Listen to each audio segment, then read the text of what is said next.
আমার পুজোর বাজার। আমার কোনো প্ল্যান ছিল না এই বইটা এখনই শুরু করাটা, অতীতের কোনো একটা সময় থেকে। তাহলে হয়তো আমি এই জায়গাটা আরেকবার ঘুরতে যেতে চাই।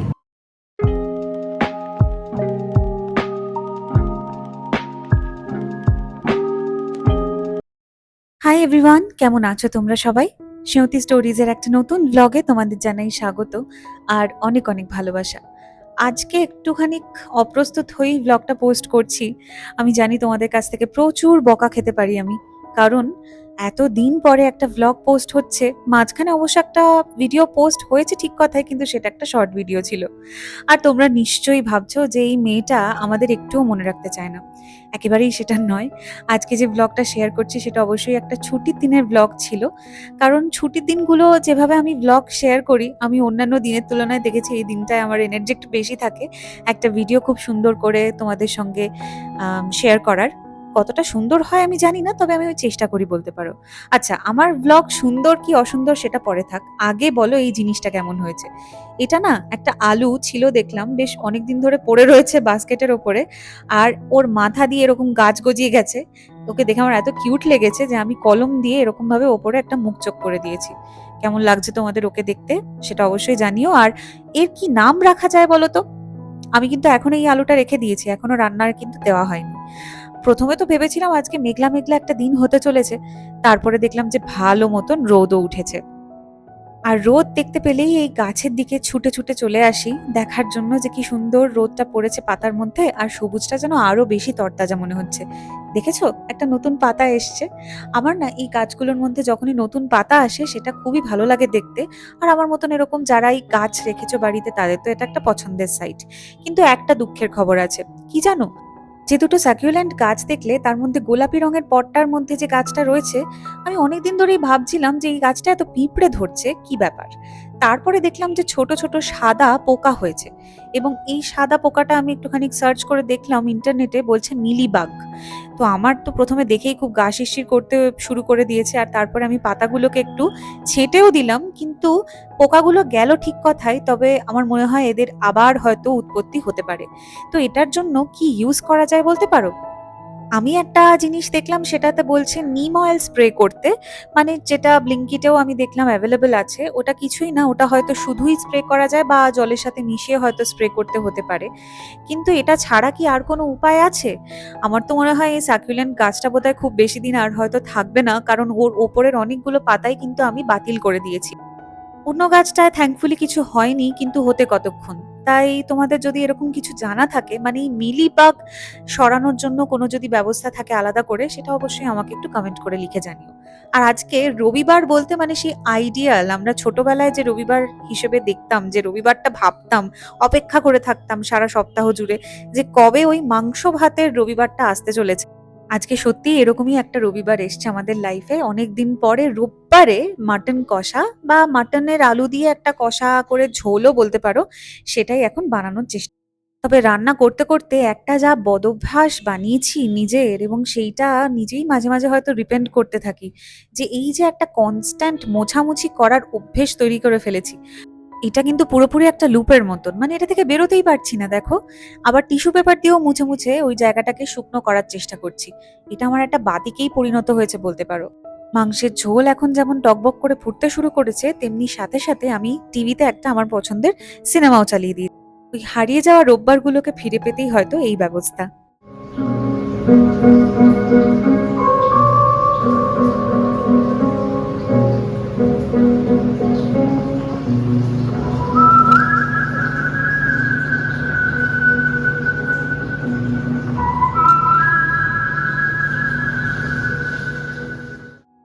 জমিয়ে মাংস ভাত খাওয়ার যেদিনকে দিনটা থাকে সেই দিন আগে একটুখানি তেতো জাতীয় কিছু খেতে একটু ইচ্ছে করে। কিন্তু আজকে আমার বাড়িতে উচ্ছে করলা এসব কিছুই ছিল না। তো সেই জন্য আমার কাছে কয়েকটা ঢ্যাঁড়স ছিল, আমি ভাবলাম যে তাহলে একটু ঢ্যাঁড়স সেদ্ধ করে দিই। ঢ্যাঁড়স সেদ্ধ খেতে খুবই ভালো লাগে, তবে ম্যানেজ করাটা বড্ড কঠিন হয়ে যায়। কিন্তু আজকে জমিয়ে মাংস ভাতটা খেয়ে খুবই ভালো লাগলো, যদিও মাংসের কোয়ালিটিটা মোটামুটি ছিল। মানে এর আগে যতবার মাটন সৌরভ বাড়িতে নিয়ে এসছে সেটার কোয়ালিটি সত্যিই ভালো ছিল, এইটা একটু রেওয়াজি টাইপের ছিল। আসলে মাটন হচ্ছে সৌরভের অন্যতম একটা প্রিয় খাবার, কিন্তু ওই মাসে একটি বারে খাওয়ার জন্য এখন খুব কষ্ট করে বাবুকে রাজি করা গেছে। এইবারে চলো তোমাদের একটা জিনিস দেখাই। আচ্ছা, এই শাড়িটা তো তোমাদের আগেই একবার দেখিয়েছিলাম, কিন্তু সেইটা আজকে মেন উদ্দেশ্য নয়। শাড়ি ব্লাউজ তো রয়েছে, ওটার সাথে নতুন করে আবার কাস্টমাইজ করে ব্লাউজটা বানানো হয়েছে, যেহেতু শাড়িটার কোনো ব্লাউজ পিস ছিল না। তো সেটা একটা গেল। এবারে আসছে এই কুর্তিটা, তার সঙ্গে এই ওড়নাটা। এটা রিসেন্টলি কেনা হয়েছে অরেলিয়া থেকে। লাস্ট যে ব্লগটাতে তোমাদের জিজ্ঞাসা করেছিলাম যে বলো তো তোমরা আমি কোন কুর্তিটা নিয়েছি, অনেকেই একদম সঠিক উত্তর দিয়েছো এবং খুবই ভালো লাগলো যে তোমরা আমাকে আমার পছন্দটাকে অনেকেই খুব কারেক্টলি গেস করতে পেরেছো। আমি এই কুর্তিটাই দেখেছিলাম, এটাই আমার এক চান্সে পছন্দ হয়ে গেছিল, আমি নিয়েছি। আর এক সাইজ একটু বড় নিয়েছি, কারণ বলা যায় না যে এটা ফিট আসবে কি আসবে না, যেহেতু এটা তো কোনো পরিচিত ব্র্যান্ড নয়। আর আমার পরিচিত ব্র্যান্ড বহির্ভূত আমি যখনই অন্য কোনো ব্র্যান্ডের কিছু নিই জামা কাপড়, আমি চেষ্টা করি এক সাইজ বড় নেওয়ার, তাহলে পরে কি হবে, প্রয়োজন মতো আমি হয়তো সেটাকে ফিট করে নিতে পারবো। আর এই জামাটা শিলিগুড়ি থেকে নেওয়া হয়েছিল, আমি জানি না এটা আমি ব্লগে শো করেছিলাম কিনা। এটা অপূর্ব সুন্দর একটা, দেখতে খুবই স্নিগ্ধ একটা জামা, এবং তার সঙ্গে ওড়নাটা তো আমার মানে সব থেকে পছন্দের যদি কিছু থাকে তাহলে ওড়নাটা। আর এই জামাটা মা আমাকে ম্যাক্স থেকে কিনে দিয়েছিল, যেটা আজ অব্দি আমি পড়তে পারিনি, মানে সেই রকম কোনো ওকেশন পাইনি যেখানে এই জামাটা আমার মনে হয়েছে যে সুটেবল পরার জন্য। আজ অব্দি আমি পারিনি, এবং এটা আমার মনে হয় গরমকালের জন্য আইডিয়াল জামা হিসেবে দেখা উচিত। আর এই শাড়িটা আমার শাশুড়ি মা আমাকে দিয়েছিলেন, সেটারও খুব পরিপাটি করে ব্লাউজ পিস দিয়ে ব্লাউজ টাউজ বানানো হয়ে গেছে। এবং এই যে এতগুলো জামা তোমরা দেখছো, 1 2 3 4 আর রয়েছে 5 6, মানে দুটো শাড়ি, এই এতগুলো জামার পরে আমার কি আর পুজোর সময় কোনো কেনাকাটা করা উচিত? মনে হয় আরো দুটো শাড়ি রয়েছে নতুন, কাজেই পুজোয় আমার আর জিনিস কেনা উচিত নয়। এটাই বোধহয় আমার পুজোর বাজার। কিন্তু এই কথাটা কি আমি খুব জোর দিয়ে বলতে পারছি? মানে ভেতরে ভেতরে কি এরকম চলছে যে কিনবো না, একেবারে আর একটা কিছু কিনবো না? কিন্তু আমার মনে হয় জামা কাপড় আর না কেনাই ভালো, এটাই যথেষ্ট। হতে পারে একটুখানি জুতো আমি হয়তো একটা কিনতে পারি, কারণ আমার বেশিরভাগই স্নিকার্স হয়ে গেছে। আর হ্যাঁ, সবকটাই আমার স্নিকার্স হয়ে গেছে, মানে আমার ওই চটি টাইপের কিছু একটা কিনতে হবে, মানে চটি অথবা চটি ঠিক না, আমি চটি পরে একেবারেই কমফোর্টেবল নই। কিটো টাইপের কিছু একটা জুতো আমার লাগবে, মানে আমার ফ্ল্যাট সারফেসেরই কিছু একটা, বা পাম্প শু একটু এরকম ধরনের কিছু একটা আমাকে কিনতে হবে। সেই একটা জিনিস আমার কেনার লিস্টের মধ্যে রয়েছে। বাকি জামা কাপড় আর উচিত নয়, তাই না? বাড়াবাড়ি হয়ে যাবে। যদি আমার সামনের মাসে জন্মদিন আছে, কিন্তু সেই দিন আমার জামা কাপড় কেনার খুব একটা ইচ্ছে নেই, যদিও একটা নতুন কিছু পরতে হবে, এর মধ্যে থেকেই হয়তো কিছু একটা পরে নিতে পারি। তবে যতই এত কথা বলি না কেন, তারপর দেখা গেল সেই আবার একটা কিছু কিনে বসলাম, এটা ঠিক হবে না। আজকে সারা দিনটাই কিরকম মেঘলা মেঘলাই হয়ে রইলো। ওই সকালবেলা যা একটু রোদ দেখলাম, ঠিক কথাই, কিন্তু তারপর থেকে পুরো সময়টাই এরকম মেঘ করেই রয়েছে। হাত থেকে ফোনটা একবার পড়েও যাচ্ছিল এই মেঘ দেখাতে গিয়ে। আর যেহেতু আজকে জমিয়ে মাংস ভাত খাওয়া হয়েছে, সেই জন্য বাইরে গিয়ে, মানে ওই ছুটির দিন বলে বাইরে গিয়ে একটু খাওয়া দাওয়া করবো, সেই সবের ইচ্ছে তো একেবারেই নেই। তো সেই জন্য ঘরের মধ্যেই আমরা রয়েছি। তবে এই ব্যাঙ্গালোরের সেটআপ থেকে একটা জায়গায় এই মুহূর্তে যদি চলে যাওয়া যায়, তাহলে কিন্তু বেশ হয়। আমি নিজে যেতে পারছি না, কিন্তু ভিডিও যেতে ক্ষতি কি?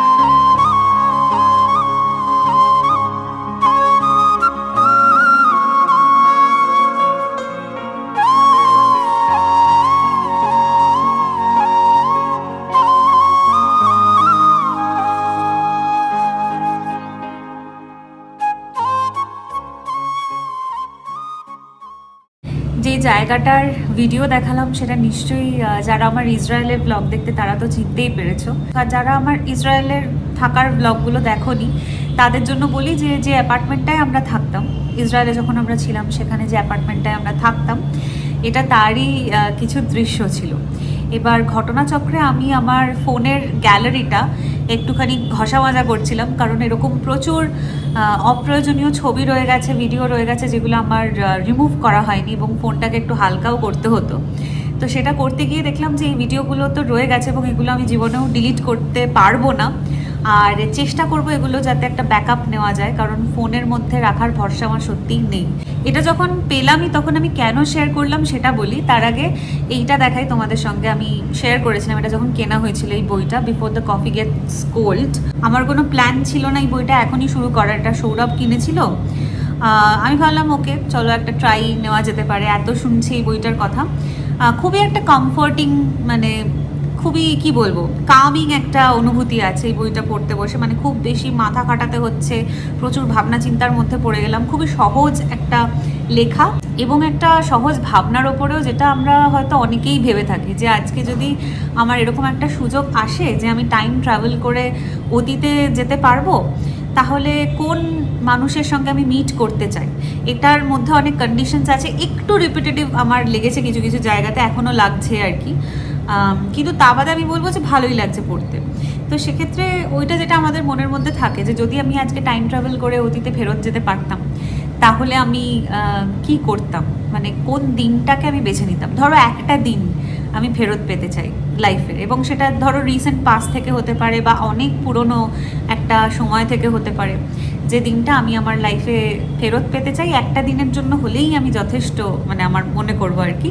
এই ভিডিওগুলো যখন আমি পেয়েছি, এই সানসেটের যে একটা অসাধারণ সৌন্দর্য ছিল, মানে আমি হেন কোনো দিন যাইনি যে দিনটা আমি বারান্দায় দাঁড়াইনি সূর্যাস্ত দেখার জন্য। খুবই মন খারাপ হতো যখন মাঝে মাঝে মেঘলা হয়ে আসতো আর আমার দেখতে ইচ্ছে, মানে পেতাম না আর কি, সূর্যাস্ত দেখতে পেতাম না। এটা ভেবে খুব একটা কীরকম মনে হতো যে আজকে যেন কি একটা হলো না। আদারওয়াইজ এই টাইমটা আমার সব থেকে একটা পছন্দের সময় ছিল ওই অ্যাপার্টমেন্টে। আমি ধরো কোনো কোনো সময়তে একটু অসুস্থ হয়ে পড়েছি বা যেতে ইচ্ছে করছে না, প্রচণ্ড ঠান্ডা এরকম একটা সময়, তাও কিন্তু আমি গেছি বারান্দাতে শুধুমাত্র সূর্যাস্ত দেখার জন্য, এবং এত ভালো একটা ভিউ আমরা পেতাম ওই বারান্দা থেকে। তো আজকে যদি রিসেন্ট পাস্টের কোনো একটা দিন আমি ফেরত পেতে পারি, বা কারোর কাছে যদি এই আবদারটা আমি করতে পারি যে আমাকে এই একটা দিন ফেরত দিয়ে দাও অতীতের কোনো একটা সময় থেকে, তাহলে হয়তো আমি এই জায়গাটা আরেকবার ঘুরতে যেতে চাই। মানে ইসরায়েলের এই পার্টিকুলার অ্যাপার্টমেন্টটা টাইম ট্রাভেল করে আমি একবার যদি যেতে পারি সূর্যাস্ত দেখার জন্য, অন্য কিচ্ছু না, শুধুমাত্র ওই সময়টুকু নিজের মতন করে উদযাপন করার জন্য বারান্দায় দাঁড়িয়ে। আমার কিচ্ছু দরকার নেই, না চায়ের কাপের দরকার আছে, না কোনো চেয়ারের দরকার আছে, জাস্ট কিছুক্ষণ সময় আমি দাঁড়িয়ে সূর্যাস্ত দেখবো। এবং আমার যে বারান্দায় উইন্ড চাইমটা ছিল, সেটা একটা মিষ্টি আওয়াজ হতো, হাওয়া দিত যখন, তখন খুব সুন্দর একটা আওয়াজ হতো সেইটা, তার সঙ্গে পাখিদের ঘরে ফেরা। আবার মানুষের জীবনটা কিন্তু খুব ফাস্ট ওখানে ছিল না, খুবই স্লো এবং মন্থর গতিতে তারা ঘরে ফিরতেন প্রতিদিনের কাজ শেষ করে, কারোর তাড়া ছিল না জীবনে বলতে পারো। তো সেইটা আরেকবার আমি যদি পারি অনুভব করতে, তাহলে সত্যি আমি খুব খুশি হব। আমি জানি সেটা রিয়েল লাইফে পসিবল নয়, কারণ হয়তো ওখানে কেউ না কেউ এসে এখন থাকছে, অন্য আরেক দম্পতি চলেও এসেছে ইতিমধ্যে, হয়তো তারা তাদের মতন করে সংসার করছে ওখানে। কিন্তু যদি পসিবল হয় টাইম ট্রাভেল করে, তাহলে আমি এই দিনটাকেই বেছে নেব, এই জায়গাটাকেই বেছে নেব আরেকবার ঘুরে আসার জন্য, আরেকবার ওই অনুভূতিটা নেওয়ার জন্য। কারণ আমাকে প্রতিদিনের এই যে সূর্যাস্ত, এটা না আমাকে অনেক বেশি চেঞ্জ করেছে মানসিকভাবে, অনেক কিছু ভাবতে শিখিয়েছে, অনেক কিছু কল্পনা করতে শিখিয়েছে এই টাইমটা, যেটা আমি শুধু একাই উপভোগ করেছি। কারণ সৌরভ ছুটির দিনেও যখন বাড়ি থাকতো, তখন কিন্তু আমরা কোনো কোথাও বেরোনোর তো থাকতো না, যেহেতু সমস্ত কিছু বন্ধ থাকতো সবাতের কারণে। সেই সময়টাতেও আমি কখনো ওকে দেখতাম না যে ও বারান্দায় এসে দাঁড়াচ্ছে বা আমার সঙ্গে দাঁড়িয়ে টাইম স্পেন্ড করছে ওই জায়গাটায়। রেয়ারলি এক দুবার এসে হয়তো দেখলো, ঘুরে চলে গেল, কিন্তু আমি পুরো সময়টা দাঁড়িয়ে থাকতাম সূর্যাস্ত দেখার জন্য। আমার যে কী ভালো লাগতো আমি জানি না। তো মেবি আমি এই দিনটাই হয়তো একবার ঘুরে আসতে চাই। তো আজকে যেহেতু এটার কথা উঠলোই, তাই তোমাদের কাছ থেকেও আমি জানতে চাইবো যে ধরো টাইম ট্রাভেল করে অতীতে তুমি একটা দিন ফেরত পেলে, বা ঘুরে আসার একটা সুযোগ হলো, অতীত থেকে কোনো একটা দিন ঘুরে আসার সুযোগ হলো, তাহলে সেটাতে তুমি কোথায় যাবে? সেটা যে কোনো সময় হতে পারে, রিসেন্ট পাস্টে হতে পারে, বা অনেক অনেক দিন, তোমার ছোটোবেলা থেকে কোনো একটা দিন হতে পারে। তাহলে কোন জায়গাটা তুমি ঘুরে আসতে চাইবে সেটা অবশ্যই আমাকে কমেন্ট করে জানিও। আমি খুবই হয়তো ইন্টারেস্টিং কিছু কমেন্টস পেতে পারি তোমাদের থেকে। অবশ্যই যারা ইচ্ছুক এটা জানাতে, যে যদি একটা দিন তুমি পাও টাইম ট্রাভেল করে অতীতে কোনো একটা দিন ঘুরে আসার, তাহলে সেটা কোন জায়গা হবে সেটা অবশ্যই কিন্তু কমেন্ট করে জানিও, আমার খুব ভালো লাগবে। যাই বলো, এই টাইম ট্রাভেল করে অতীতে যাওয়ার ব্যাপারটা কিন্তু সত্যিই খুব ফ্যাসিনেটিং। আর সবসময়তে এই জিনিয়া গাছটা সূর্যের দিক করে রাখা থাকে বলে ফুলগুলো বোধহয় ভালোভাবে আমি ভিডিওতে শোই করতে পারিনি। আজকে কি মনে হলো একটুখানি টপটা ঘুরিয়ে দেখি, তারপর দেখলাম যে এত সুন্দর, এত স্নিগ্ধ এই রংটা লাগছে দেখতে। তোমাদের কেমন লাগছে সেটা অবশ্যই কমেন্ট করে ভিডিওতে জানিও। আর যেহেতু আজকে একটু মেঘলা মেঘলা হয়ে রয়েছে, তার মধ্যে দুপুরে মাংস ভাত এইসব পড়েছে, মনে হচ্ছিল যে আজকের দিনটা একটু যদি হালকার উপরে দেওয়া যায় তাহলে সেটাই বরঞ্চ ভালো হয়।